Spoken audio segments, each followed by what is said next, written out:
Le ciel se comporte avec un enfant de Dieu comme un service consulaire.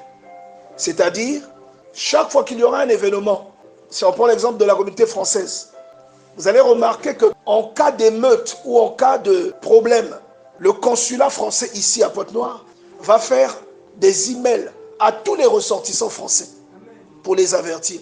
Et c'est ce qui t'arrive, toi, par exemple, le matin, lorsque le Seigneur te montre que tu auras un problème au boulot.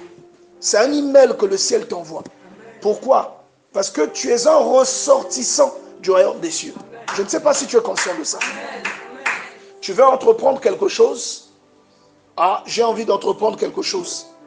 J'ai envie de payer une voiture pour faire un taxi.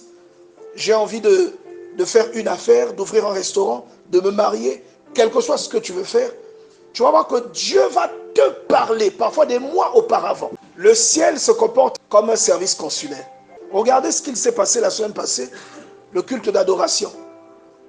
Il y a parmi nous quelqu'un qui ne savait pas qu'il y avait culte d'adoration et qui m'a appelé pour me dire qu'il y avait un culte où on ne faisait que chanter. Et qu'au cours de ce culte, elle voyait des vêtements quitter certaines personnes et s'envoler. Le vêtement symbolise souvent l'esprit. Et vous comprenez qu'il s'agit d'une délivrance. Une manière pour Dieu de délivrer ou d'insérer la délivrance au milieu de ses enfants. Rappelez-vous de cette parole de Dieu devant le sacrificateur Josué. Il dit, ôtez-lui ses vêtements sales. C'est comme un dépouillement. Dans le service consulaire du ciel, a fait un mailing. Des fois, ils font des emails, des fois, ils envoient des SMS. Le service consulaire du ciel a envoyé un message à la personne. Est-ce que quelqu'un comprend cela? Et c'est comme ça que le ciel fonctionne. Dieu a averti cette sœur. Vous allez voir, chaque fois qu'il y aura un événement, le consulat va communiquer pour parler à toute la communauté. Pourquoi? Parce que tu es un ressortissant du royaume des cieux. Il y a par exemple le frère Morel qui rêve tout le temps. Et ce qu'il rêve concerne parfois ce qui va arriver demain. Vous comprenez ça? Donc lui, c'est même un attaché à l'ambassade du ciel. Est-ce que... Non, c'est vrai ou c'est faux? Il y a des gens qui rêvent tout le temps.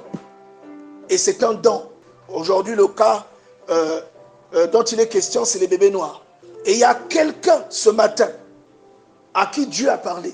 Et c'est justement de cela qu'on va parler aujourd'hui. Le ciel se comporte avec un enfant de Dieu comme un service consulaire.